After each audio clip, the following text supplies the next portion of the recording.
Mommy, why is Daddy at Aunt Harper's house every night I see his car there all the time? My 7-year-old daughter's innocent question cut through the expensive air of our perfect suburban dinner. My husband had just bought my sister that house, and I knew he never did anything without a reason that benefited him. The facade I had maintained for 7 years was about to come down.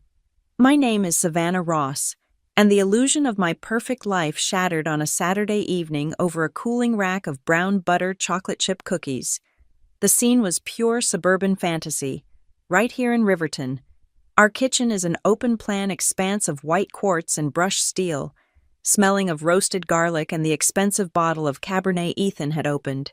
It was late October, the air just crisp enough to make the warmth of the house feel earned. Ethan Prescott, my husband, was holding court. His mother, Miriam, was there, perched on a bar stool, her gaze fixed on her son with that familiar, blinding adoration. 2 other couples from the neighborhood, the Harts and the Winstons, listened intently. This was Ethan in his element, the benevolent provider, the master of his universe. He swirled the deep red wine in his glass, the stemware catching the light from the Restoration hardware chandelier. It wasn't just about getting her onto the property ladder, Ethan was saying, his voice smooth and practiced. He was talking about my sister, Harper. It was about security. With the way the world is, I just wanted Harper to have a safe place, somewhere stable. Mark Winston raised his glass. That's damn generous of you. Ethan, a whole house. Family takes care of family, Ethan said, deflecting the compliment with a practiced humility that always made my teeth ache. I forced a smile, sliding the sheet of cookies onto the quartz island. I tried to swallow the specific, acidic taste of my annoyance. I knew exactly how he had bought that house. Any joint expenditure over $50,000 required my signature. It was a clause I'd insisted on, and one he'd charmingly dismissed as cute when we signed the prenup. But Ethan had bypassed me. He'd done it through one of his subsidiary companies, Prescott Urban Solutions, LLC, a shell corporation I'd only noticed because he'd left the incorporation documents on his desk 3 months ago. He thought I wouldn't know what they meant. He thought I was just the wife. Mommy, can I have a cookie? I turned, my practiced smile becoming genuine for the first time all night. After dinner, sweetie, go wash your hands. Lily, my 7-year-old daughter, bounded off. She was a whirlwind of blonde curls and boundless energy, the one pure, uncomplicated thing in my life. We moved to the dining room. The conversation drifted, as it always did, to Ethan's latest successes, the volatility of the market, and the superiority of Riverton's school district. I played my part. I was the gracious hostess, the quiet, beautiful wife, who refilled glasses and laughed at the right moments. I was the woman lucky enough to have married Ethan Prescott. We were just finishing the main course when Lily, who had been quietly absorbed in the new smartwatch Ethan had bought her, piped up. She wasn't trying to be dramatic. It was a simple, innocent question of logistics, the kind a 7-year-old who had just learned to read maps asks. Mommy, why is Daddy at Aunt Harper's house every night I see his car there all the time when I'm going to bed? The clinking of silverware stopped. Miriam Prescott's hand froze halfway to her mouth. I could feel the sudden, piercing focus of our guests. Silence. Ethan recovered first. Of course, he let out a booming laugh. A little too loud, a little too forced. What an imagination. Lily Bean, he said, reaching across the table to ruffle her hair. Daddy's not there every night. Yes, you are, Lily insisted, pointing to her wrist. The map shows it. Your car is on her street. The air became thin. I looked at Ethan, really looked at him. He was still smiling, but his eyes were sharp, darting to me for just a fraction of a second. I saw it. It wasn't embarrassment. It wasn't the look of a man caught in a simple lie. It was panic. It's a new house. Sweetie, he said, turning his charm back to his daughter. An old one. Really? Daddy has to go over and check on things. You know, make sure the plumbing works, that the electricity is safe, just looking out for your Auntie Harper. Oh, Lily said, satisfied, and turned her attention back to her watch. The conversation at the table dutifully restarted, forced and brittle, but I wasn't listening. I was watching my husband. He avoided my gaze, taking a long, deliberate sip of his wine. He was checking the plumbing. At 10 o'clock at night, 5 nights in a row. This is the part they don't tell you. They tell you to look for lipstick on the collar, for hushed phone calls, for sudden, unexplained charges at expensive restaurants. They don't tell you to look for a newly registered limited liability company and a child's GPS tracker. For 7 years, I have lived a lie. My name is Savannah Ross, and the world believes I'm a stay-at-home mom who got lucky. They think I hit the jackpot with Ethan, a man who rose from aggressive broker to a self-styled real estate mogul. They see the house, the car, the PTA meetings, and the effortless dinners. They see a woman who doesn't have to work, a woman whose biggest concern is which Pilates class to take. I cultivated this persona with meticulous care. After 2 relationships with men who had tried to drain me dry, who saw my success as a threat or a resource, I decided to try a different approach. When I met Ethan, I was just Savannah, beautiful, quiet, smart enough to be interesting, but not ambitious enough to be a threat. I let him believe he was the shark in the relationship. I let him believe he was the provider. He never knew that I had sold my first real estate analytics app to a private equity firm 8 years ago for a sum that would make his head spin. He never knew that I funneled that money into Helio Ridge Ventures, a quiet but powerful investment firm I run through 2 layers of corporate anonymity. He thought he bought this house. He thought he paid for my car. He thought his credit card was paying for the clothes I wear. But Helio Ridge Ventures pays for it all, routed through shell companies so clean he never even saw the transactions. Lily's question was the tripwire. This wasn't just about infidelity. An affair would hurt. An affair with my sister would be a profound betrayal. But this felt different. This felt calculated. The house bought through an LLC, the nightly visits, this was either adultery, or it was the covert transfer of assets, and I could not forgive either. The dinner party finally wound down. The Harts and the Winstons left, their goodbyes laced with an awkward sympathy I didn't need. Miriam kissed my cheek, her eyes lingering on me, searching, before Ethan walked her to her car. I was alone in the kitchen, the silence of the house deafening. I began to clear the table, the weight of the heavy ceramic plates grounding me. I stacked them by the sink, one by one. Plates, wine glasses, silverware. With each plate I stacked, a new file opened in my mind, a secret folder I had been curating for 7 years, just in case. A folder for every asset, every account, every promise, and every lie. Ethan thought he was the smart one. He thought he was the provider, the generous husband securing his wife's sister. He thought he was the one with the power, the one who could afford to be generous. He thought he was the rich one in this house. He never once stopped to ask where the money for this house, the one we were standing in, had actually come from.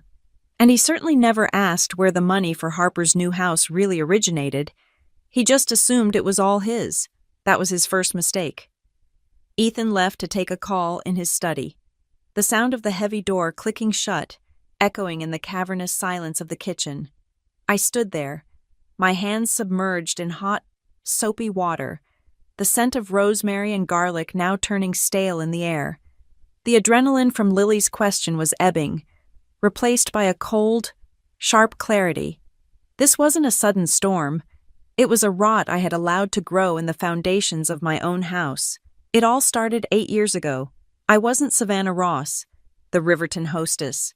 I was Savannah Ross, the founder of GeoAcumen, a micro-real estate analytics app that predicted localized market fluctuations with 98% accuracy.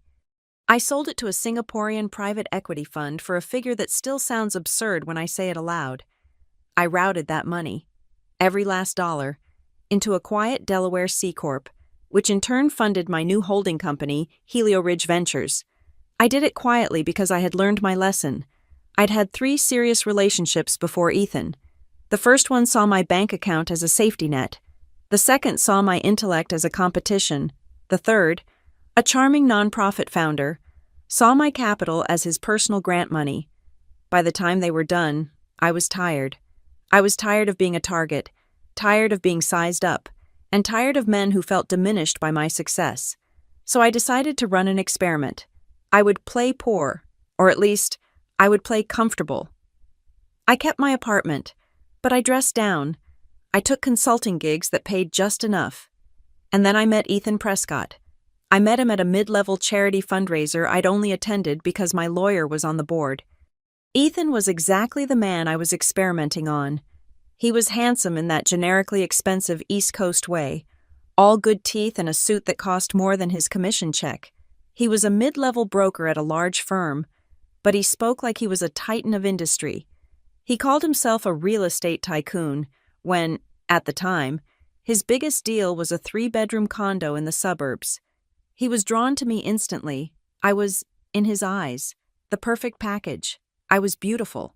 I had a college degree, so I wasn't stupid. But I had no discernible, threatening ambition. I was, he thought, a project. I was raw material he could mold into the perfect wife. I was someone who would be deeply, profoundly grateful if he rescued me and gave me a lifestyle. So I let him. I let him rescue me. I let him woo me. I had to bite my tongue so hard it bled when he would lean over dinner and explain basic market leverage to me, the very concepts I had coded an algorithm to exploit. I smiled and nodded, wide-eyed and impressed. When he proposed, he insisted on this house in Riverton. "We need space, Savannah," he'd said, standing on the unfinished porch, painting a picture of the life he was building for us. "A place to build a family. Don't worry about the mortgage. I'll handle it." I knew he couldn't afford the down payment, not for this, so I arranged it. Through a third-party trust managed by Helio Ridge, I anonymously bought the risky mortgage-backed security that included his loan, effectively becoming his lender. Then, I had another shell company invest in his small firm right before the closing, giving him a bonus that just happened to cover the 20% down. He thought he was a genius. I thought it was a small price to pay for camouflage. I live in a house Ethan thinks he bought, but which I own the debt on. I drive an SUV that Ethan thinks he leases, but which is paid in full by a corporate account he doesn't know exists. I wear clothes Ethan assumes he buys with his black card, but the statement for that card is routed through my actual family office and paid off before he ever sees the bill. This meticulous deception required one crucial piece of paper, our prenuptial agreement. Ethan was the one who wanted it. He was terrified that I, the grateful wife, would one day try to take half of the empire he was building. His lawyer drafted a document that was, frankly, insulting, but it had one clause I seized on. All separate property, assets, and income derived therefrom shall remain the sole property of the party who earned it. Furthermore, any assets, equity, or income generated by each party's respective business entities, his lawyer listed Prescott Urban Solutions, LLC, shall remain the property of that party. He thought he was protecting his little LLC from the stay-at-home mom. He had no idea I was protecting Helio Ridge Ventures, a multi-million-dollar fund, from him. The irony, the one I have savored in silence for 7 years, is that Ethan Prescott is essentially my highest-paid employee. He just doesn't know it. He thinks he's a rainmaker. The truth is, most of his killer deals were opportunities I had already vetted and passed on to him. When he goes to Bellington Park Asset Group, the firm he's desperate to be made partner at, and pitches a new development, he doesn't realize that Helio Ridge is the silent, majority limited partner in that group. I am the one who tells the Bellington partners yes or no on his projects. I've been greenlighting his entire career from the shadows.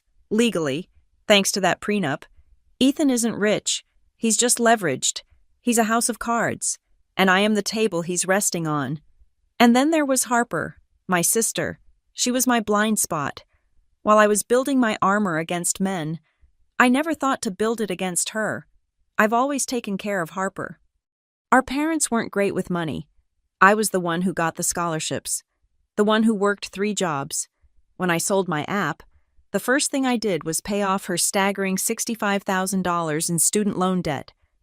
I helped her move to the city. I co-signed her first apartment. I thought I was giving her family. I thought I was giving her a foundation. But I watched a shift happen over the last few years. Harper stopped thanking me for the foundation and started admiring Ethan for the facade. She saw the new car he bought me. She saw the dinners he paid for. She saw the Riverton lifestyle, the effortless way he commanded a room, the way our mother-in-law doted on him. She started to see me through his eyes as the lucky one, the dependent, the sister who doesn't even have to work. I tried to explain my consulting work to her once, and her eyes glazed over. It was invisible. It wasn't a tangible, expensive gift like the ones Ethan handed out. My support was the absence of debt. His was the presence of luxury. Luxury won. I brought her closer, thinking if she saw the day-to-day, she'd understand. I encouraged Ethan to hire her as a part-time assistant for his LLC. I thought it would give her structure. I thought it would help me keep an eye on him. I was a fool. I hadn't given her structure. I had given her access. I had given her to him. I let them get used to underestimating me. I let them see me as the pretty, docile wallpaper in the grand house Ethan built. I let them believe the lie until they forgot it was one. I just never thought they would be stupid enough, or cruel enough, to use my daughter as their cover story. I never thought they would dare conduct their business, whatever it is, in a house bought with my money, and then use Lily's smartwatch as the alibi. I finished the last dish and dried my hands. The kitchen finally dark and quiet. The plumbing, Ethan had said. He was checking the plumbing. I knew Ethan. He didn't know how to check a leaky faucet, let alone the plumbing on a new house. No, they weren't fixing pipes. They were moving assets, or they were sleeping together, or both. Either way, they had just given me exactly what I needed. They had stopped being careful, and I was done playing house. I waited until 1 a.m. I waited until the sound of Ethan's deep, rhythmic breathing from the master bedroom was a steady, reliable rhythm in the house. Then, I slid out of bed. I didn't turn on the lights. I walked barefoot down the carpeted hallway to Lily's room. The door was open a crack, her nightlight casting a soft pink glow. She was fast asleep, her curls splayed across her pillow. Her favorite worn-out bunny clutched in her arms. Her smartwatch was on the bedside table, plugged into its charger. I gently unhooked the magnetic cable and cupped the small device in my hand. Back in my study, the room Ethan thought I used for managing the household budget and organizing PTA fundraisers, I sat down at my real workstation. The room was soundproofed. I powered on my terminal, a custom-built machine with 3 monitors that remained dark whenever Ethan was home. I didn't need the watch itself, just its connection to the cloud. I opened the family tracking app on my encrypted phone. Lily's profile picture smiled back at me. I navigated to the Location History tab. The screen lit up with a week's worth of data points: school, ballet class, our home address, and then the new entries: 5 nights in a row, Monday, 9:19 p.m., Tuesday, 9:24 p.m., Wednesday, 9:05 p.m., Thursday, 9:30 p.m., and last night, Friday, 9:12 p.m. Every single entry pinned Ethan's location, or at least, the location of his phone and car, which were paired to the exact same address, the address of the new house, the one he had bought for Harper. Lily's innocent observation wasn't an exaggeration. He was there every night. His lie about checking the plumbing was pathetic, an insult to my intelligence. This confirmed the lie. Now, I needed to understand the mechanics. I logged into my proprietary asset management system. This was the dashboard for Helio Ridge Ventures, the true successor to the app I sold. It wasn't just an investment tracker. It was a comprehensive monitoring tool that flagged every transaction, every filing, every movement across all our holdings. I still maintained a consultant login, which I used for my public-facing work. But tonight, I used the administrator account. I typed the address of Harper's new house into the global search. 0 results found. That was the first real shock. I had assumed, in his arrogance, he had used one of the joint accounts or even one of the SPV's special-purpose vehicles I'd set up for his deals. If he had, it would have been flagged here. This meant he had gone completely off book. He had used money I couldn't immediately trace. I pivoted. I went public. I accessed the county assessor's property database. I typed in the address again. The page loaded. Owner Prescott Urban Solutions, LLC. My breath hitched. The LLC. The one I'd seen the paperwork for 3 months ago. The one I had dismissed as just another of his small-time, arrogant attempts to build his empire. I navigated to the Secretary of State's business entity search. I paid the $25 fee for expedited document retrieval. Within seconds, the PDF of the Articles of Organization for Prescott Urban Solutions, LLC, was on my screen. Filed 3 months ago. Registered agent, Ethan Prescott. Address of operation, a rented mailbox at a UPS store. All standard. Sloppy moves for someone trying to create a flimsy corporate veil. Then I scrolled down to the signature page. There was Ethan's flamboyant, self-important signature. And below it, on the line for the official witness, was another signature. It was less practiced, a little more rounded, but I knew it as well as I knew my own. Harper Ross. This was not a passive betrayal. This was not my sister being seduced by a charismatic, powerful man. This was conspiracy. Harper hadn't just accepted the house. She had been a legal witness to the very creation of the tool designed to hide it. She had held the pen. The anger I felt was cold and sharp, a shard of ice in my chest. The data was complete, but I needed the narrative. I needed to see what checking the plumbing actually looked like. The next day, I told Ethan I was meeting an old college friend for lunch and shopping. That friend was a fiction, a cover for the assets I kept separate from my housewife life. One of those assets was a dark gray SUV, nondescript, registered to a shell company in Wyoming. Ethan thought I borrowed it from my wealthy, equally fictional friend whenever I wanted to treat myself. In reality, it was my work vehicle, equipped with a cellular-enabled, multi-day battery dashcam. That evening, I told Ethan I had a migraine. It was a believable excuse. I was the sensitive wife. After all, I went to our bedroom at 8 p.m., turned off the lights, and waited. At 9, I heard his car start in the garage. His checking on work excuse, delivered softly through the bedroom door, was the last thing I heard.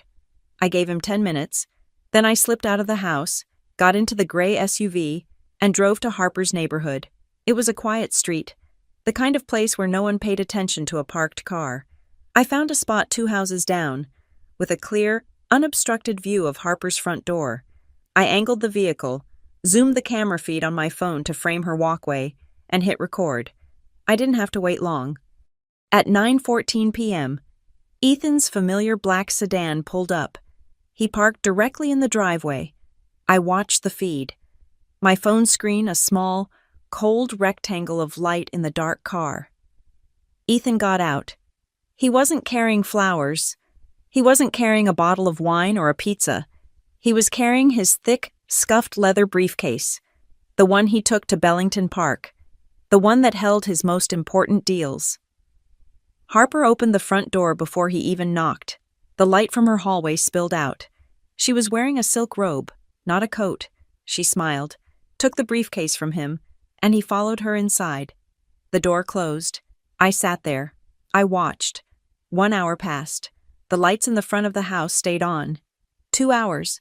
I tracked the data usage on my phone. Nothing. 3 hours. At 12:17 a.m., the front door opened. Ethan walked out, holding the briefcase. It looked thinner. Harper stood in the doorway, kissed him a long, lingering kiss that was not sisterly, and he got in his car and drove away. I sat in the dark for another 20 minutes. The image of that briefcase burned into my mind. This wasn't just a sordid, pathetic affair. This was business. They weren't just sleeping together. They were working together. They were using that safe house as a satellite office, a place to sign documents, to move funds, to hide assets, all away from the prying eyes of his corporate partners, and especially from me. My sister wasn't just his mistress. She was his co-conspirator. I drove home, slipped the SUV into the detached garage, and re-entered my house. I slid back into bed. Ethan was already there, fast asleep, his breathing heavy. He smelled faintly of wine and a perfume that wasn't mine. I lay there in the dark, my eyes open. The cold anger replaced by something else, a familiar, calculated patience. In my world, when you find a startup that's cooking the books, you don't call the SEC the first day. You don't expose them when they've only stolen a few thousand. You wait. You let them get arrogant. You let them believe they are smarter than everyone else. You let the fish bite deeper. Let it swallow the hook completely, until the fraud is so large and the evidence so complete that when you finally reel them in, there is no possibility of escape. I would not say a word. I would wait, and I would let them bury themselves. I waited 3 days. 3 days of playing the devoted wife at home. 3 days of smiling blandly when Ethan kissed my forehead before leaving for his late meetings. 3 days of watching the tracking app on my phone register his arrival at Harper's house, always between 9:15 and 9:30 p.m. On the 4th day, a bright, cloudless Tuesday, I sent Harper a text. Brunch at the perennial 11 a.m. My treat. I am dying to hear all about the new house. The perennial was our place. It was a bright, noisy cafe with whitewashed brick walls, hanging ferns, and aggressively cheerful staff. It was where we went for birthdays and celebrations. It was a public space, a safe space, a place so full of normal life that it made ugly conversations impossible. I got there first and secured our favorite corner booth. I ordered a mimosa. I needed the acidity. Harper arrived at 11:05. She was glowing. That was the first thing I noticed. It wasn't just the new, expensive-looking silk blouse or the professional blowout. It was an internal luminescence. She looked like a woman who felt, for the first time, truly chosen. She was vibrating with a nervous, barely contained excitement. "Savvy? Sorry I'm late?" She slid into the booth, her bag clicking against the table. "Don't be silly. You look amazing," I said, and I meant it. "The suburbs suit you." She blushed, a deep, satisfied crimson. "Oh, stop. It's all so crazy." The waiter came, and she ordered a mimosa too. The moment he left, I leaned in, clasping my hands together in manufactured excitement. "Okay, tell me everything. The house, I'm so thrilled for you. And honestly, Harper, it was just so incredibly sweet of Ethan." This was the first test. She passed it, reciting her lines perfectly. "I know, right?" she gushed, her eyes wide. He's been so amazing. Savvy. He just sat me down one day and said he hated seeing me throw away money on rent. He said he was worried about me, all alone in that apartment, and he just wanted me to have somewhere safe, a real home." She delivered the word home with a proprietary air I had never heard from her. "He is the most generous man," I said, my voice perfectly pitched to match her enthusiasm. I let her talk for another 5 minutes, describing the hardwood floors, the backyard, the great bones of the kitchen. I listened, nodding, smiling, until the waiter returned with her drink. I waited until she had taken her first long sip. "He's so thoughtful," I said again, my tone shifting just slightly, becoming more casual, more practical. "I was actually looking at some of his paperwork the other day. You know how I try to help him keep the household files organized?" Harper's smile tightened, just a fraction.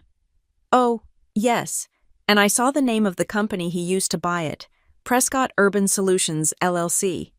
I kept my voice light, breezy, as if I were discussing a grocery list. "I didn't even know he'd set up a new one, and I saw you were involved. You signed as the official witness on the incorporation documents." I smiled at her, a simple, inquisitive smile. "I didn't realize you were so involved in his business. Why was it all so secret?" The blood drained from her face, her hand, which had been lifting her mimosa, froze, and she placed the glass back on the table with a small, sharp click. "What? How did you see that?" "I just told you, sweetie, the household files. Ethan keeps copies of everything. Why?" I tilted my head. "You look like you've seen a ghost. It's just a signature, isn't it?" No, no, of course not. She tried to laugh, but the sound was strangled. I didn't think you'd, you know, care. Care. Why wouldn't I care? It's my sister and my husband starting a business together. It's exciting. Well, she said, looking down, twisting the paper napkin in her lap. Ethan said you probably wouldn't even notice. He said you don't really pay attention to that side of his life. She took a shaky breath, and then she delivered the line that Ethan had clearly rehearsed with her. He said you wouldn't care because, you don't work. There it was.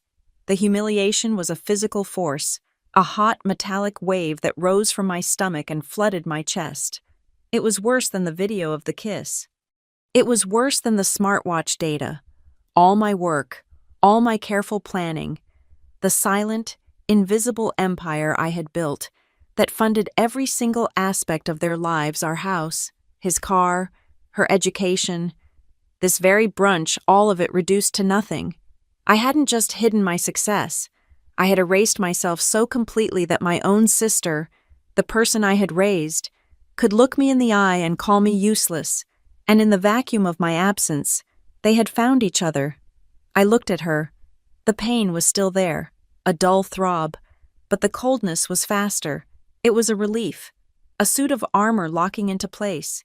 I leaned forward, my voice dropping so low she had to lean in to hear me. All the manufactured brightness was gone. I don't work, I asked. She flinched. Savvy. I didn't mean it like that. Harper, look at me. I waited until her eyes met mine. Who paid off your $65,000 in student loan debt the day you graduated? Who co-signed your first apartment when you had zero credit, so you wouldn't need a roommate who paid for your health insurance for 3 straight years until Ethan hired you? Was that Ethan? Tears welled in her eyes, but they weren't tears of remorse. They were tears of defiance, of justification. That's different, she hissed, her voice a furious whisper. That's just money. That's all you ever do. Savannah, you send money, you pay a bill, you don't show up. Show up. Yes, at least Ethan is present. The word hung in the air, dripping with ugly significance. At least he talks to me. He asks about my day. He doesn't lock himself in his office for 8 hours staring at spreadsheets I don't understand. He's warm, savvy. He actually sees me. You're just always busy. I sat back, the full picture snapping into focus. This was his true genius. It wasn't just a seduction. It was a character assassination. He had found the one tiny crack in my armor, the guilt I felt for working so hard. The resentment Harper had clearly been nursing for years, and he had driven a wedge into it. He hadn't just made himself the lover. He had painted me as the cold, transactional, absent villain. He had made himself the hero, the one who truly understood her. I had my answer. Now, I had to cover my tracks. I let out a long, shuddering breath and forced a laugh. The sound was brittle and harsh. Oh, Harper, God, I'm sorry. I reached across the table and grabbed her hand. She tried to pull away, but I held on tight. Listen to me, I said, forcing warmth back into my voice. You're right. You're completely right. I've been so stressed. I've been absent. I'm not mad at you. I swear. I'm just feeling overwhelmed. Of course he wants to take care of you. I'm so glad he is. She looked at me. Her eyes narrowed, still suspicious, still primed for a fight. I mean it, I said, my voice softening, becoming the voice she had always known. I'm being a horrible sister. You have this beautiful new house. We should be celebrating, not fighting. I picked up my mimosa and held it high. To your new house, and to Ethan, for being so wonderful to my baby sister. Slowly, hesitantly, she raised her glass.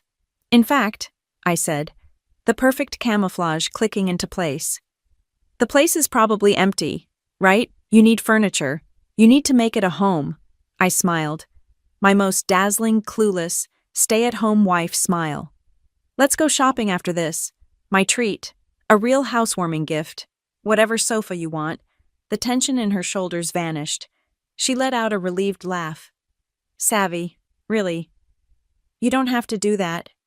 I want to, I said, squeezing her hand. You deserve it. She believed me. She believed I was just the stressed, slightly jealous, but ultimately harmless and clueless wife. She believed the lie because it was easier than believing she had conspired with my husband to betray the one person who had funded her entire adult life. She started chattering about sectionals, about fabrics, about whether gray or beige was more timeless. I smiled and nodded, sipping my mimosa. My sister had chosen my husband's attention and the illusion of his money over me. That was fine. I would just have to take both back. I left Harper at a high-end furniture store, happily testing the firmness of a $12,000 sectional sofa.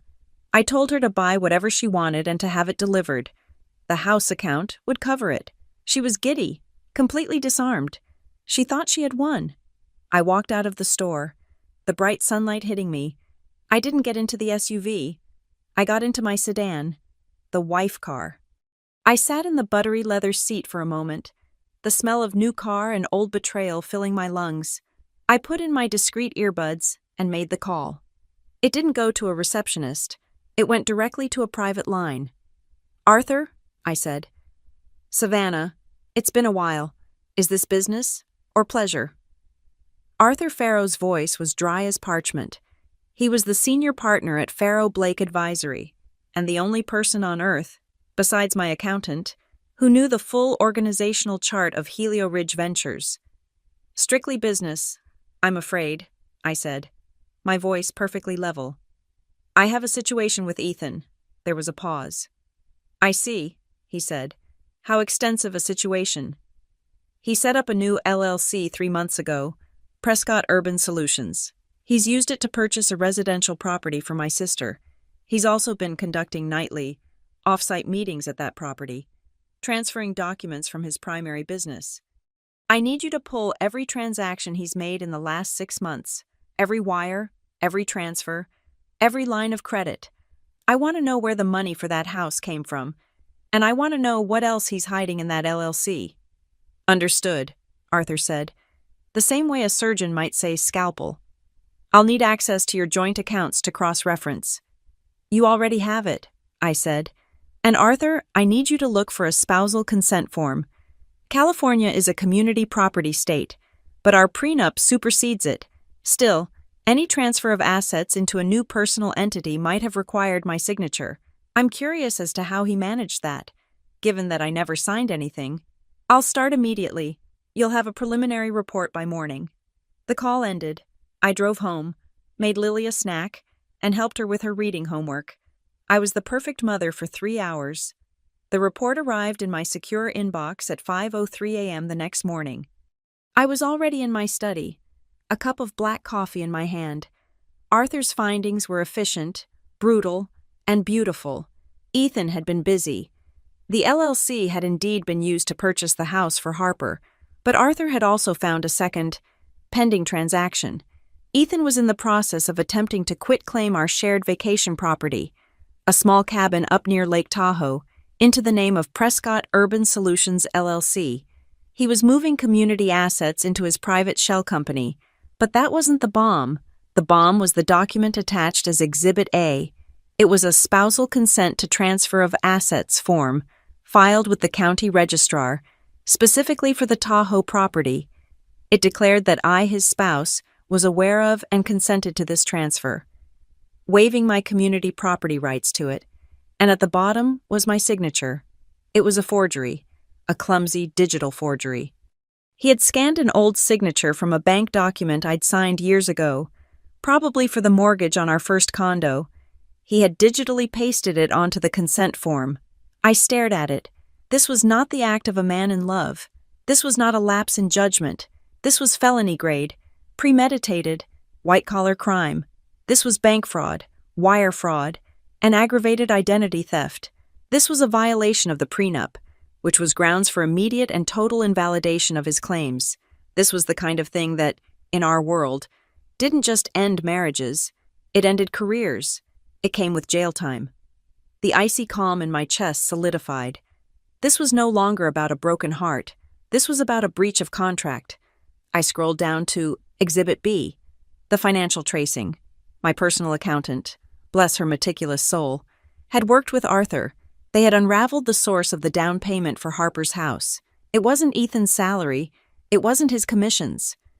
2 weeks before the closing, Ethan's primary firm had received a capital injection of $750,000 from a Helio Ridge SPV. It was seed money I had approved for a mixed-use development project he was supposedly scouting. 1 day later, Ethan had authorized a consulting fee of $150,000 from that same project account, payable directly to the brand-new, empty bank account of Prescott Urban Solutions, LLC. He hadn't just used his money, he had used my money. He had taken the capital I had allocated for a legitimate business venture, siphoned off a fee to his shell company, and used that exact amount as the down payment on the house for my sister. He had stolen from me to buy a love nest for my sister, to hide his assets from me. The audacity of it was almost impressive. I finally understood his motive. This wasn't just about starting a new life with Harper. This was about making sure he exited our marriage with more than just his pride. He was building a new portfolio, funded by me, that he could claim was his in a divorce. He'd point to our prenup, the one he wanted, and say his LLC was his separate property. He was planning to leave me, and he was planning to make me pay for it. The betrayal was so complete, so total, that it ceased to be personal. It was a hostile takeover attempt, and I always win hostile takeovers. It was time to build the firewall. I spent the next 2 hours on my terminal, my fingers flying across the keyboard. I was no longer Savannah Ross, the Riverton wife. I was the CEO of Helio Ridge. First, I accessed the admin panels for the 4 special-purpose vehicles that Helio Ridge used to fund Ethan's projects at Bellington Park. He thought these SPVs were anonymous third-party investors. He had limited partner access, allowing him to see reports but not to make transactions. I logged in and immediately demoted his user credentials from Partner View to Guest. The next time he tried to log in, he would see nothing but a landing page. His window into his own funding was now closed. Second, I called my head of security. I need a full 30-day activation on the Riverton residential package, I said. Audio, video, key logging on the home network, full spectrum. Within minutes, every camera in our home, even the ones Ethan didn't know about, was live streaming to a secure server. Every word spoken in the house would be recorded and transcribed. Third, I set a trace on the Tahoe property. The moment his fraudulent quitclaim deed was officially filed with the county, my lawyers would be notified. I leaned back in my chair. The sun was starting to rise, painting the sky in shades of pink and orange. The house was quiet. In an hour, I would go downstairs, make Lily pancakes, and kiss my husband goodbye as he left for work. He thought he was a player. He thought he was a shark, moving assets, seducing the sister, outsmarting the wife. He had no idea he was a minnow swimming in my private aquarium. A small smile touched my lips, the first genuine one in days. My greatest victories were always on a balance sheet, not in the bedroom, and this one was going to be a masterpiece. The trap had to be layered. A successful hunt required luring the prey, cornering it, and ensuring it had no escape route. I was now in the luring phase. I started with the simplest, most domestic tool I had, my email account. I sat at the kitchen island, Lily coloring beside me, and typed out a message to Ethan. The subject line was, "This month's bills." "Hi, sweetheart," I wrote, infusing the words with just the right amount of breezy, naive concern. I was just glancing at our joint account, Eek. Looks like we've had a busy month. I know that sectional for Harper was a bit of a splurge, and I saw some other big transfers. Could we maybe sit down and look at the budget this weekend? Just want to make sure we're on the same page. Love you. His reply came back in under 5 minutes, exactly as I'd predicted. Don't worry your pretty head about it. Savvy. I've got it covered. A few projects just paid out. All good. He had covered nothing. He had stolen, but his arrogant, dismissive reply was perfect. It proved he was complacent. He was so convinced of my incompetence that he didn't even feel the need to lie convincingly. The moment he sent that email, I put my wife phone down, went to my study, and picked up my encrypted work phone. My next call was to a number Ethan would have given a year of his life to have. David Bellington's office. "This is Savannah Ross calling for David," I said. I was put through immediately. David Bellington was the 60-year-old chairman of Bellington Park Asset Group, the firm Ethan was desperate to be named a full partner at. Ethan had been bragging for months that they were fast-tracking him. He had no idea that Helio Ridge Ventures was, and had been for a decade, the primary silent investor in Bellington's core fund. David knew me as the head of Helio Ridge, the woman who signed off on the capital he used to run his business. "Savannah," David's voice boomed. "What a pleasure. What can I do for you?" "David, I'm exercising Helio Ridge's right to an in-person audit of the Q4 capital deployment for the Prescott portfolio. I need to see the B-sheets on the projects I funded last quarter." There was a silence. "An in-person audit? Is there a problem?" "That's what I'm coming to find out," I said smoothly. "I have concerns about a specific new entity, Prescott Urban Solutions, LLC, and a potential misappropriation of funds I allocated for the mixed-use development. I'll be in your office on Monday morning, 9 a.m. "Of course," he said, his voice all business now. "I'll have my team ready." "Will Ethan be joining?" "No," I said. "In fact, I'd prefer Mr. Prescott not be made aware of my visit until I arrive. This is a quiet audit. David, for now." "Understood. Savannah, we'll see you Monday." I hung up. The first set of teeth in the trap was now in place. Next, I handled the evidence.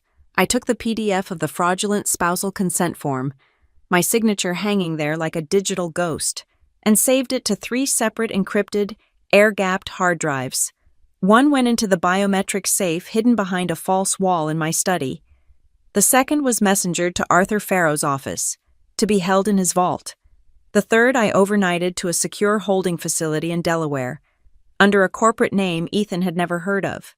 Now for the part I dreaded, the part that felt dirty, but was utterly necessary. Elsa, our housekeeper. Elsa has been with me for 6 years. She is meticulous, quiet, and fiercely loyal. I pay her more than triple the going rate, cover her health insurance, and manage a retirement fund for her. She also, as of 3 weeks ago, cleans Harper's new house. It was Ethan's idea. "She needs the help. Savvy," he'd said, framing it as yet another act of his boundless generosity. "She's overwhelmed with the new place. Let's send Elsa over. Just twice a week. Our treat." I knew then, as I knew now, it wasn't about generosity. It was about control. It was about having his person in her house, keeping his 2 worlds tidy and separate. On Tuesday morning, I waited for Elsa to arrive. When she was busy in the laundry room, I went to the pantry. I accidentally knocked over a 5-pound bag of rice, sending thousands of tiny white grains scattering across the floor. "Elsa," I called, my voice full of my clueless wife helplessness. "I've made the most awful mess." She came in, sighed patiently, and retrieved her heavy-duty cleaning caddy from the hall closet. As she bent down to get the dustpan, I leaned against the caddy, as if to get out of her way. In that 1 second, my hand darted deep into the side pocket where she kept her spare sponges. I left behind a device smaller than a quarter, a high-fidelity, cellular-enabled audio recorder with a 72-hour battery life. "You're a lifesaver, Elsa," I said. "It is no problem, Mrs. Ross," she said. She finished cleaning our house at noon and, as scheduled, left for Harper's house at 1 p.m. I watched her car pull away, feeling a twist of guilt. I was using her, a good woman, but the guilt was quickly overshadowed by the cold, hard necessity of the act. I spent the next 3 hours in a state of suspended animation. I answered emails. I reviewed a prospectus for a tech startup. I made Lily a grilled cheese sandwich. At 4:30 p.m., Elsa returned. I met her at the door. finding an earring I had lost in the hallway right next to her caddy. As I bent to retrieve it, I palmed the recorder. "Have a wonderful evening. Elsa, thank you again." I locked the door, walked straight to my study, and locked that door too. I put in my best noise-canceling headphones and pressed play. For 20 minutes, it was nothing but the mundane sounds of cleaning. The roar of a vacuum cleaner, the spray of a bottle, water running. Then, at the 1 hour 17-minute mark, I heard a key in the door. I heard Ethan's voice. "You're still here. I told you to be done by 4. "She was late today. Mr. Prescott," Elsa replied, her voice nervous. "Fine. Just finish up in the kitchen and go. I have work to do." I fast-forwarded. Elsa left. Then, I heard Harper's voice. They weren't whispering. They were fighting. "I can't keep doing this. Ethan—" Harper's voice was shrill, unrecognizable. "Living like this, sneaking around. When are you going to tell her you promised? Will you lower your voice?" Ethan's tone was cold, biting. "I told you, I have a plan. It's not the right time." "It's never the right time. You said as soon as the house was settled, you would leave her." "The house is one piece of the puzzle," he snapped. "I am moving assets. Harper, real assets. The Tahoe cabin is next. This has to be done carefully. If I just walk out, she'll fight me, and if she fights me, she'll bring in the lawyers, and they'll go for everything." "I just want us to be together," Harper whined, tears in her voice. "I'm tired of being the secret." And then he said it, the line that changed everything. "And we will be," he sighed, his voice dripping with exasperation. "You have to trust me. I have to get everything firewalled off, safe in the LLC, before I file. Otherwise, that kid, Lily will end up taking half of my life's work and support. I can't let that happen. It's a few more months, tops. Now, are you going to help me or are you going to whine?" I stopped the recording. My hand was perfectly steady. The room was silent. I felt nothing. No pain, no jealousy, no heartbreak. That had all burned away. That kid. He had referred to his own daughter, my Lily, the 7-year-old who still crawled into our bed after a nightmare, as that kid, a financial risk, a liability, a line item on a balance sheet to be minimized, the last trace of the man I had married, the father of my child, evaporated. I was no longer a wife. I was an investor liquidating a toxic asset. I picked up my Helio Ridge phone. I bundled the audio file, the forged signature, and Arthur's complete financial trace into a single, encrypted folder. I sent it to a new contact, a name Arthur had given me months ago for an entirely different, corporate matter, Mr. Vance, the most ruthless, feared divorce attorney in the state of California. My message was simple. "Mr. Vance, my name is Savannah Ross. Please review these files. I need a petition drafted by close of business tomorrow. Grounds financial fraud, identity theft, and adultery with a family member. I want an emergency ex parte motion to freeze all assets, including Prescott Urban Solutions LLC. Ready to file on my signal. I will be handling the timeline for serving him myself." I put the phone down. The final piece was in place. I walked downstairs, my footsteps silent on the thick runner. I picked up my white phone, the one I used for group chats and PTA reminders. I opened a new message to Ethan and Harper. "Family dinner this Sunday, my place, 7 p.m., just the 3 of us. We really need to catch up. Let me know, XOXOS. They would come. They would walk into my house, into the trap, believing I was the fool. They would see it as one last tedious obligation before they were free. They had no idea they were coming to their own execution. Sunday came. The house was quiet. Too quiet. I had arranged for Lily to have a special sleepover at our neighbor's house. I told her it was a grown-ups-only dinner, and she was thrilled at the promise of pizza and a movie. Blessedly unaware of the real reason, I needed her safe. I needed her far away from the fire I was about to light. I didn't cook. There would be no pretense of domesticity tonight. I ordered catering from a restaurant I knew Ethan hated, too fussy, too modern. I wanted him off balance from the moment he walked in, at 6:50 p.m., 10 minutes early. Ethan came downstairs. He was immaculate, wearing a dark blue cashmere sweater and tailored slacks. He'd even put on the expensive watch I'd given him for our anniversary, the one Helio Ridge had. Of course, paid for. He looked rested, confident, and slightly self-congratulatory. He clearly mistook my invitation for an olive branch, a sign that the budget issue was forgotten, a reconnection dinner. "Smells? Interesting," he said. Walking into the kitchen, he leaned in to kiss me. I turned my head just in time, so his lips brushed my cheek. "Harper will be here in a minute," I said, my voice flat. "Great, great," he said, oblivious. He walked to the wine fridge, the one he loved to show off, and pulled out a bottle of Cabernet. "Should be a nice, cozy family evening." The doorbell rang at 7:05. I opened it. Harper stood on the porch, clutching a ridiculously small designer handbag. She was wearing a new dress, one I hadn't seen. She couldn't meet my eyes. "Hey, savvy," she murmured, slipping past me into the foyer. "I hope this isn't, awkward. I don't want to make things weird." "Weird?" I asked, closing the door. "Why would it be weird?" "Harper, we're family." I led them into the living room. The large 80-inch television over the fireplace was dark. The catering trays were set out on the coffee table. "Grab a drink," I said. "Let's sit down." Ethan poured 2 large glasses of wine, handing one to Harper. She took it, her hand shaking slightly. They sat on the sofa. I took the large armchair opposite them, the one that always felt like a throne.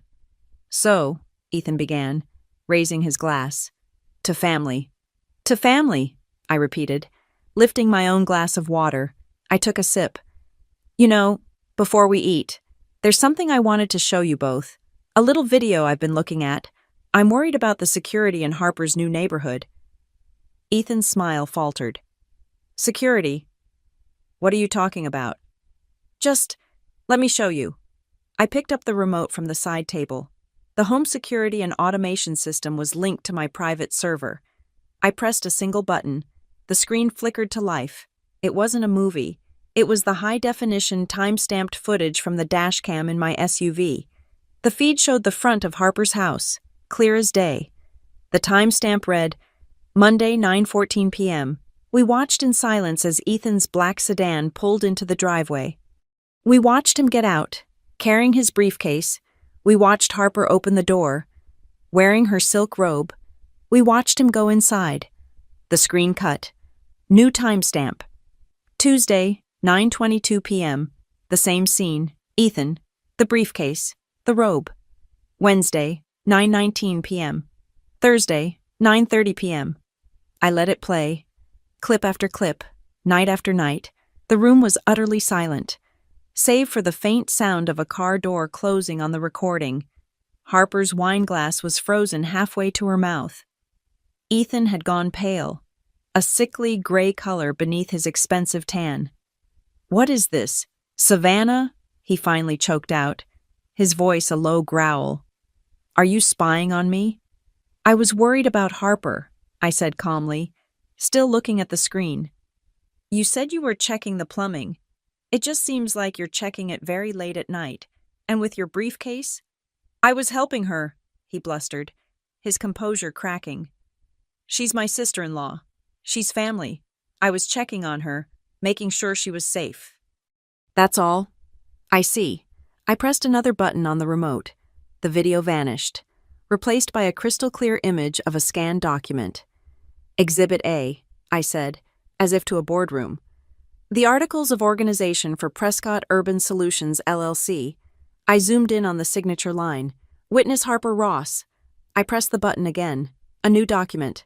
"Exhibit B, spousal consent to transfer of assets." I zoomed in again. This time on the forged signature at the bottom. My signature. "You've been busy," I said. "Busier than just checking on her. You're a tycoon, Ethan, but I never knew you were also a forger." Ethan stood up so fast his wine sloshed over the rim of his glass. "You have no idea what you're talking about," That's just business." At that moment, Harper finally broke. It wasn't a quiet tear. It was a full, gasping sob, ugly and desperate. "Tell her, Ethan," she shrieked, her face crumbling. "Tell her the truth. You promised me. You promised you were going to leave her." Ethan stared at her, his eyes wide with fury. She had just destroyed his last line of defense. "You promised," Harper sobbed, turning to me now, the words pouring out. "He loves me. He was going to divorce you. He said you wouldn't even care. He said you didn't need him, that you were the rich one anyway. You just hid it." Ethan's face went from pale to ashen. She had just admitted everything, not just the affair, but her knowledge of the financial conspiracy. I looked at my sister, her face streaked with mascara and self-pity. Then I looked at my husband. "She's right about one thing," I said, my voice cutting through the room, cold and sharp. "You don't just have an affair. Ethan, you stage a hostile takeover. You used my money, siphoned from my capital injection, to buy a house for my sister, and then you had the audacity to plan on using my child as a bargaining chip to lower your alimony." I stood up, walking slowly toward the coffee table. "This isn't just adultery. This is grand larceny. You committed forgery, and you did it all in my house, eating my food, while pretending I was too stupid to notice. This isn't a betrayal. Ethan, it's a robbery." His panic was gone, replaced by a sudden, venomous rage. He saw the corner he was in, and he did what all cornered animals do. He lunged. "You want to do this?" he hissed, taking a step toward me. "You want to play this? Savannah, fine. Let's play. You bring this to a court. I'll tell them everything. I'll tell them you're unstable. I'll tell them you've been lying to me for 7 years, that you've been running some secret company, hiding millions of dollars in assets from your own husband. I'll tell them you're a fraud, that you're mentally unbalanced. Who do you think a judge will give Lily to? The stable, transparent father, or the manipulative, secretive, unstable mother?" It was a good threat.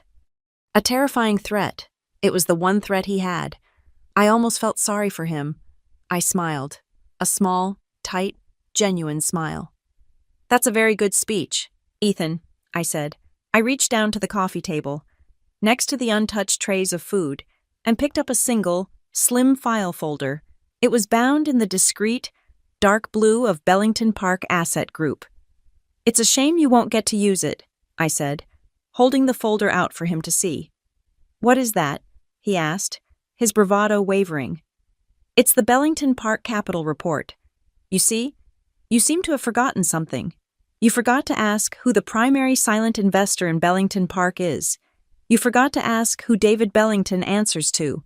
You forgot to ask who has been greenlighting your genius deals for the last 7 years." I let the file fall open. It was a list of limited partners, and at the top, holding 55% of the fund, was Helio Ridge Ventures. "You're not the rich man, Ethan," I said, my voice dropping to a whisper. "You never were. You were just my most expensive employee. And tomorrow morning, at 9 a.m., I have a meeting with David to review your portfolio. A meeting where I will be presenting this forged signature and the wire transfers showing you stole from my fund to buy her that house." I looked at him, the color draining from his face as the reality finally, truly hit him. "You're right," I said. "I'm not going to court to fight you. I'm going to the office to fire you. Tomorrow, Ethan. You won't be the rich man anymore. You won't even be a man with a job." He must have driven straight from our house. I imagine he spent the night in a fever of panic and denial, replaying my words, convincing himself it was a bluff. He probably got to the Bellington Park Tower at 8:30 a.m., desperate to get to David, to spin his side of the story, to paint me as the unstable, jealous wife. He would have stormed past the receptionists, used his keycard for the executive elevator, and burst into the main boardroom on the 30th floor, ready to clear the air. That is exactly where I was waiting for him. I had been there since 8 a.m., David Bellington, his face a grim mask of professional courtesy, had met me in the lobby. The entire investment committee was already seated around the massive oak table, the air tense. They knew an emergency audit had been called by their majority investor. They didn't know the investor was the wife of the man they were about to discuss. The heavy doors flew open, and Ethan stumbled in. He was wearing yesterday's clothes. His eyes were bloodshot, and his hair was uncombed. He stopped dead, his frantic excuse dying on his lips. He was staring at me. I was not in my yoga pants. I was in a graphite gray sheath dress and jacket. My hair pulled back. I was sitting at the head of the table, a laptop open in front of me. David Bellington was seated at my right. "Savannah," he choked out. What the hell are you doing here?" Before I could answer, David Bellington stood up, his voice like gravel. "Ethan, we're just being brought up to speed. Ms. Ross was clarifying her position with the fund." "Ms. Ross?" Ethan's head whipped back and forth. From David to me. I stood up slowly, my hands resting on the back of my chair. "Good morning, gentlemen," I said, my voice projecting easily across the room. "For those of you who have only known me socially as Ethan's wife, please allow me to reintroduce myself. My name is Savannah Ross.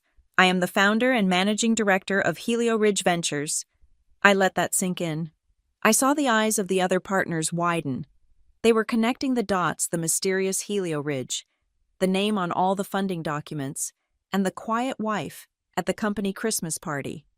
"I am here," I continued, "because I have uncovered a significant breach of fiduciary duty and a gross misappropriation of capital deployed by my fund."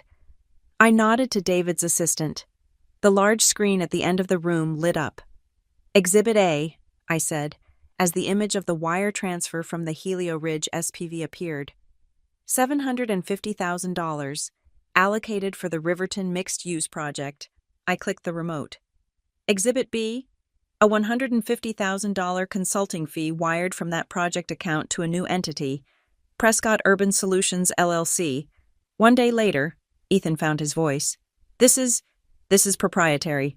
This is my business. You can't." "It became my business when you used my capital," I said, my voice like ice. I clicked again. "Exhibit C, the deed of sale for a residential property, purchased by that LLC." I turned to face the committee. "Mr. Prescott used my firm's capital, gentlemen, to buy a house for his mistress." An audible gasp. This was no longer a dry financial audit. "His mistress," I added, locking eyes with Ethan, "who is also my sister." The room was absolutely still. The horror on the partners' faces was palpable. This was a reputational catastrophe. "And finally," I said, clicking to the last slide, "Exhibit D, a spousal consent to transfer assets form for a shared property in Lake Tahoe.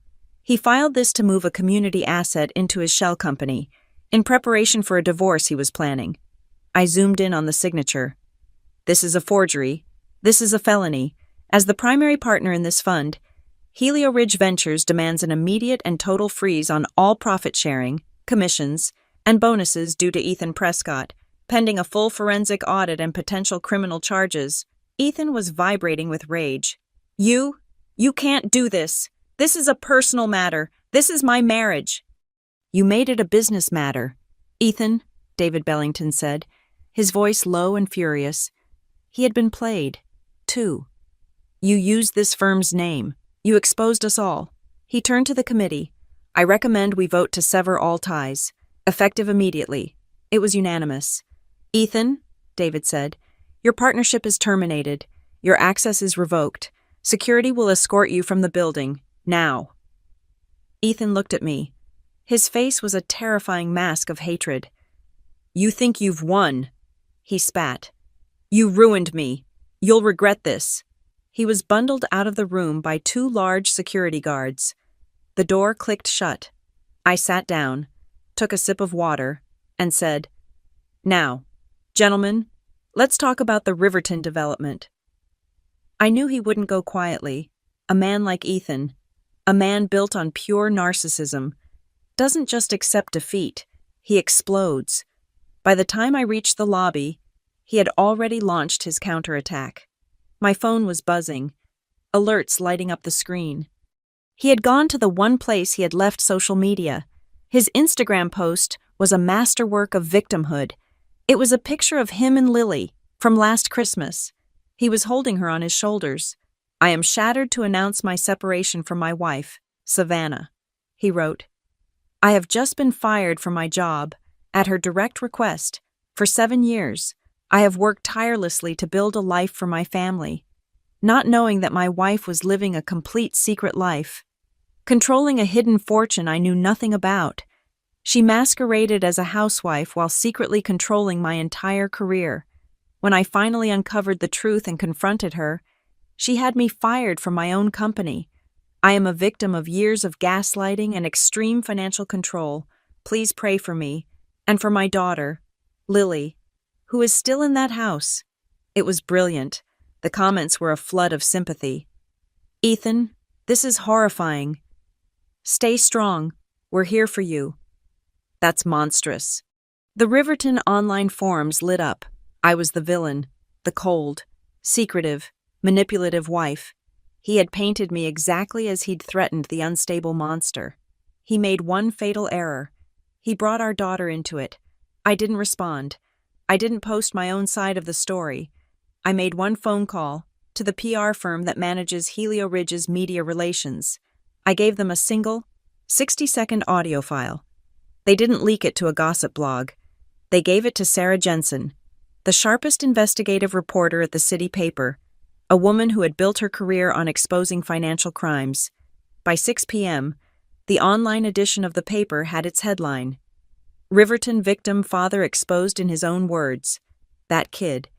Lily will end up taking half of my life's work." The article was surgical. It included the full, crystal-clear audio of his conversation with Harper. The public heard his voice, full of exasperation, not for his wife, but for his own child. That kid. A financial liability. The digital tide turned so fast it was breathtaking. The comments on his own post became a torrent of fury. "You're not a victim. You're a monster." He didn't care about his daughter. He cared about his money. "That kid? She has a name. You disgusting fraud." Harper, of course, was caught in the inferno. The article named her. She was tagged. Her profile flooded. In a fit of sheer panic, she tried to defend them. She made her account public and posted a tearful, filter-heavy story. "You don't know the truth," she wrote over a black screen. "Love isn't a crime. Ethan and I have a real connection, something she could never understand. She's cold and only cares about money. We just wanted to be happy." It was like throwing a match into a refinery. She was annihilated. Homewrecker. "You slept with your sister's husband with her own money. You're not in love, you're an accomplice." Her account was gone within an hour. While the internet was immolating them, my legal team was moving. At 4 p.m., a courier delivered a registered letter to Harper's new house. It was from Mr. Vance's office. It was a formal demand letter, stating that the property was purchased with funds acquired via felony fraud and breach of fiduciary duty. As such, it was a poisoned asset subject to immediate seizure. She was given 48 hours to vacate. That was the final blow. My phone rang at 6:30 p.m. Ethan Prescott. I ignored it. It rang again. Ignored. A third time. I answered and said nothing. "Savannah." His voice was broken. The rage, the confidence, the arrogance all gone. It was the small, wheezing voice of a man who had just watched his entire world burn to the ground in less than 10 hours. "Savannah, please, please, stop. It's a nightmare.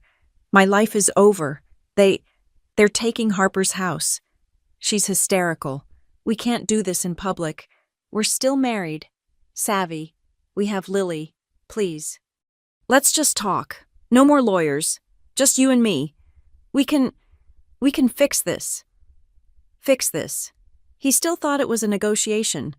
I let the silence sit for a long, heavy moment. "All right, Ethan," I said, my voice perfectly calm. "We can talk." I heard him let out a sob of pure, unadulterated relief. "Oh God. Savvy. Thank you. Thank you. I'll come to the house. Right now. I'll be there in 20 minutes. "No," I cut him off. "Not the house. We'll talk. Tonight. 7 p.m.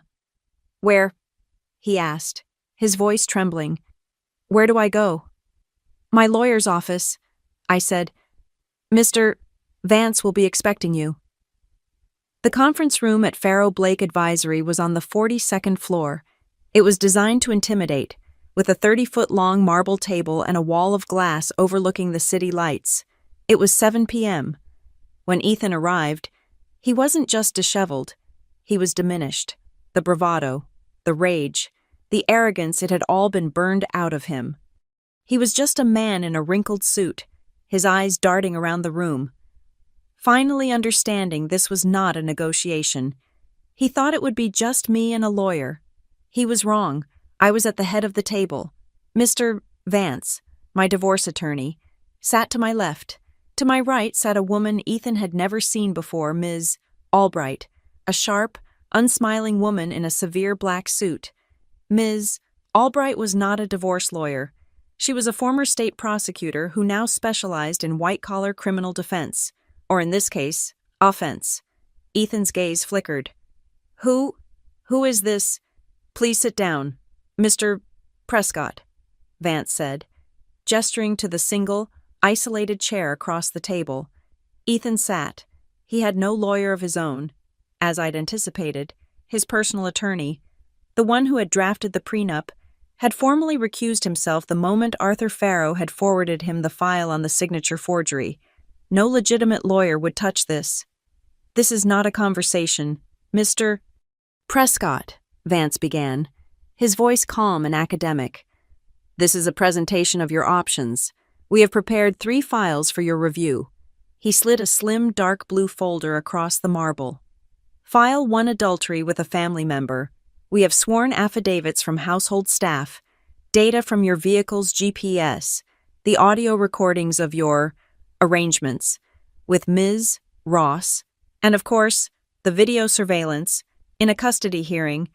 This demonstrates a pattern of gross moral turpitude and a willingness to conduct an illicit relationship in the presence of your daughter. You will not get custody. Ethan opened his mouth, but Vance was already sliding a second folder over. File 2, financial fraud. We have a complete asset trace. We have the wire transfers showing the misappropriation of $750,000 in capital funds from Helio Ridge Ventures. Funds you siphoned through a shell LLC to purchase a residential property, which you then attempted to hide from the community property asset list. You will not get alimony. In fact, you will be liable for the full amount, plus damages. I can fix that, Ethan stammered, his hands shaking. He was looking at me now, pleading. Savvy, I'll give back the house. Okay, I'll sign it back to you. I'll sign the LLC. All of it. It's done. We don't need this. I leaned forward, my hands flat on the cold marble. This was my moment. This isn't about the house, Ethan, I said, my voice low and clear. This stopped being about the house the moment my 7-year-old daughter asked me why her father was at her aunt's house every night. This stopped being about money the moment I heard a recording of you referring to our child as that kid, a financial risk you had to firewall against. You didn't just try to steal my money, which you did. You used our child as collateral. You used her as a human shield to hide your assets. That is not a debt you can repay. That is a forfeiture. Ethan recoiled, as if I had struck him. And as for giving back the house, Mr. Vance interjected smoothly, that is a moot point. As of 3 p.m. this afternoon, we were granted an emergency ex parte motion. A judge has signed a temporary restraining order, freezing all your known assets, Mr. Prescott, including Prescott Urban Solutions LLC and all associated accounts. You have nothing left to give back. You are, at this moment, penniless. Ethan's face went slack with shock. The blood drained from his face. He finally understood. He had no chips left to bargain with, but he had one last, pathetic threat. You, he stammered, his eyes wild. You think a judge will just listen to you? I'll tell them. I'll tell them everything. I'll tell them about Helio Ridge. I'll tell them you've been lying to me, to everyone, for 7 years, that you're a manipulative, a fraud. You lied about who you were. A judge will see you as the unstable one, the manipulator. He spat the words out. His last piece of ammunition. I didn't flinch. I just looked at Mr. Vance. Vance sighed, as if bored, and slid a third, very thin file across the table. It contained a single sheet of paper. We anticipated this defense, Mr. Prescott, Vance said. We would be remiss if we hadn't. Please review this document. Ethan unfolded the paper. It wasn't a legal filing. It was a printout of an email he had sent from his work account to his brother, 6 years ago, just after Lily was born. I knew the text by heart. You won't believe this, he had written. Savannah is a goddamned money machine. She thinks I have no idea she's running her consulting fund, but it's pulling in at least 7 figures. I let her think she's hiding it. Let her think I'm the provider. It's cute, honestly. Protects her ego. As long as she's happy playing house, I get to build my own empire, and she pays for the whole damn lifestyle. She's the perfect wife. Ethan looked up from the email, his face a mask of gray, cold sweat. This document, Vance said, tapping the paper, proves actual knowledge of my client's financial status. You were not deceived. You were not defrauded. You were, in fact, bragging about it. Your claim of being gaslit is therefore perjury. You have no grounds to countersue. You have no grounds for anything. Ethan slumped in his chair, a broken man. And that, I said, brings us to the third file. This time, Ms. Albright, the criminal lawyer, spoke. Her voice was sharp and brittle. This file, she said, sliding the final folder over, is the one I will personally walk into the district attorney's office with tomorrow morning.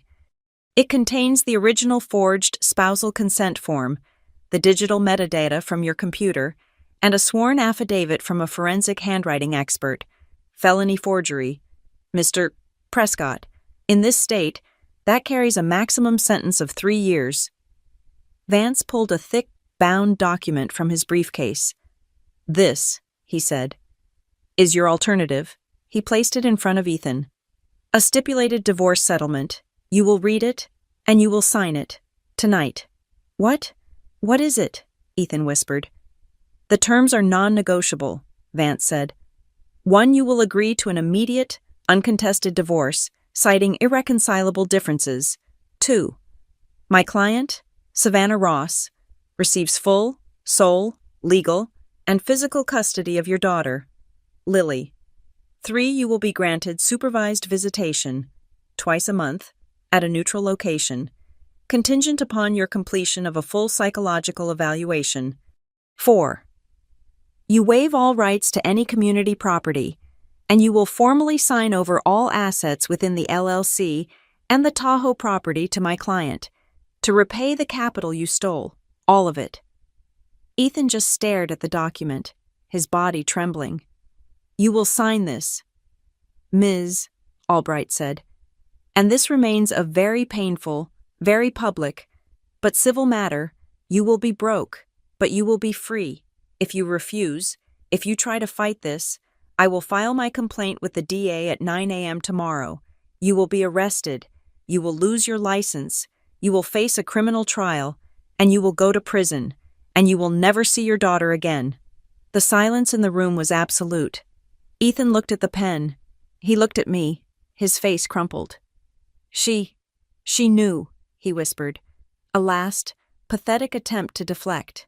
Harper, she knew about all of it. She pushed me. She's just as guilty as I am. He was trying to sell her out, trying to offer me one last sacrifice. I looked at him, my face devoid of all emotion. She is, I said, and you can tell that to whomever you like. You can sell her out to save yourself. That's your choice. But I am not my sister's keeper, and I am certainly not yours. I pushed the pen across the table. I just need you to sign. His hand, shaking so badly he could barely hold it, reached for the pen. He uncapped it. The scratching sound of the nib on the signature line was the only sound in the room. He signed the last page. Mr. Vance pulled the document back, closing it swiftly. "We are done here. A car is waiting for you downstairs. Mr. Prescott, it will take you to a hotel." Ethan stood, a hollow shell. He looked at me one last time, searching for what absolution pity. There was nothing. He walked out of the room. He thought it was over. He thought, as he signed, that he had at least, in his own twisted way, protected Harper by giving me what I wanted. He didn't know that my legal demand for her to vacate the house was just the beginning. He didn't know I had one more move to make.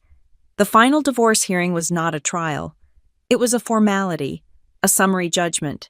The room was sterile, smelling of old paper and cheap coffee. Ethan was already there when I arrived. He sat next to his court-appointed attorney, a man he'd met only an hour before. Ethan looked small. He had lost weight. His suit, once a symbol of his arrogance, hung off his shoulders. He was a ghost, haunting the ruins of the life he'd set on fire. I walked in at 8:55 a.m., flanked by Mr. Vance and Ms. Albright. I was not the Riverton housewife. I was Savannah Ross, CEO of Helio Ridge. I wore a dark navy blue suit. My hair was immaculate, and my briefcase contained a 30-page, color-coded parenting plan, complete with schedules, educational projections, and healthcare directives. The judge, a sharp woman in her 60s named Judge Alani, had clearly read the entire file. She looked at Ethan over the top of her glasses, her expression one of profound disappointment. "Mr. Prescott," she said, her voice cutting through the silence. "We have reviewed the extensive evidence. We have the financial records, the fraudulent documents, the recordings. But what this court finds most disturbing, frankly, is the testimony regarding the child." Ethan flinched. "It is not just the affair, Mr. Prescott. It is the nature of it. You conducted this affair with your wife's sister, in a home you illegally purchased, and you did so with such frequency and predictability that your 7-year-old daughter noticed. She began tracking your movements. She asked her mother, 'Why is Daddy there every night?' The judge leaned forward. This demonstrates a catastrophic lack of judgment. It is not abuse, as the law defines it, but it is the creation of a deeply unstable and unhealthy environment for a minor. You prioritized your own illicit activities over your child's sense of security." The gavel coming down felt anticlimactic. "Therefore," Judge Alani declared, "this court grants the petition for dissolution, full legal and physical custody of the minor child. Lily Marie Prescott is awarded to the mother, Ms. Savannah Ross." I let out a breath I hadn't realized I was holding. "Mr. Prescott," the judge continued, "you will be granted visitation to occur twice a month on prearranged Saturdays. These visits must be scheduled 48 hours in advance and confirmed by Ms. Ross. Furthermore, based on the evidence of financial fraud, this court orders that you must repay the full market value of the property purchased by Prescott Urban Solutions, LLC, into the community asset pool for division." It was a clean kill. He had to pay back the money he had stolen. And since the community asset pool was now just my asset pool, it meant I owned the house. After the hearing, Mr. Vance filed the final judgment. My team immediately sent the legal notice to Harper. It was no longer a request to vacate. It was a writ of execution. The house, purchased with fraudulent funds as determined by the court, was to be immediately transferred to my name to satisfy the judgment against Ethan. She must have run from the house the moment she got the papers. She found me just as I was getting into my car. "Savannah Savvy, please." She was a wreck. Her hair was matted, her eyes swollen. She grabbed my arm, her nails digging in. You can't take the house. It's all I have. He's gone. He's not even answering my calls. Where am I supposed to go?" I looked at her, my sister, the girl I had taught to ride a bike, The woman who had slept with my husband and helped him plot my financial ruin. Please, she sobbed, sinking to her knees on the pavement. I just wanted to be loved, that's all. He loved me. I pulled my arm free from her grasp. I looked down at her, not with anger, not anymore, just with clarity. No, Harper, I said, my voice quiet. He didn't love you. He used you. He used you as an alibi, as an accomplice, and as a storage unit for his stolen assets. You weren't his partner. You were his liability. I opened my car door. As for being loved, I said, pausing to look her in the eye, I loved you. I loved you enough to pay your tuition. I loved you enough to pay your debts. I loved you enough to support you for 10 years while you figured out your life. You chose my husband's attention over my love. You chose his lies over my support. You made your choice. Now you get to live with it. I got in the car and drove away, leaving her weeping on the sidewalk. The next day, I called an all-hands meeting at the Helio Ridge headquarters. It was the first time I had ever addressed the entire staff, nearly 200 people, in person. I stood on the mezzanine overlooking the main floor. The rumor mill had been churning for weeks. They knew me as the quiet, mysterious head of the firm. Good morning, I said, my voice clear and amplified. Most of you know me as S. Ross, the name on the funding directives. My name is Savannah Ross. For the past 7 years, I have been running this firm while also managing a complex domestic situation. As of yesterday, that situation is fully resolved. I looked out at their faces. My involvement in a difficult divorce is now public record. The man I divorced, Ethan Prescott, was also a man many of you funded, under my direction. His partnership with Bellington Park is terminated, and his access to our capital is permanently revoked. Helio Ridge will be conducting a full audit of that portfolio, but our work does not stop. I leaned forward. Today is a new chapter. No more shadows, no more anonymity. We are the most aggressive, most successful microfund in the state, and I intend to make sure the world knows it. Now, let's get back to work. The applause was thunderous. It was not just approval, it was relief. I had stepped out of the shadows, and I had taken them with me. Ethan Prescott left the courthouse with a cardboard box of files and a judgment against him he could never repay. He had no job.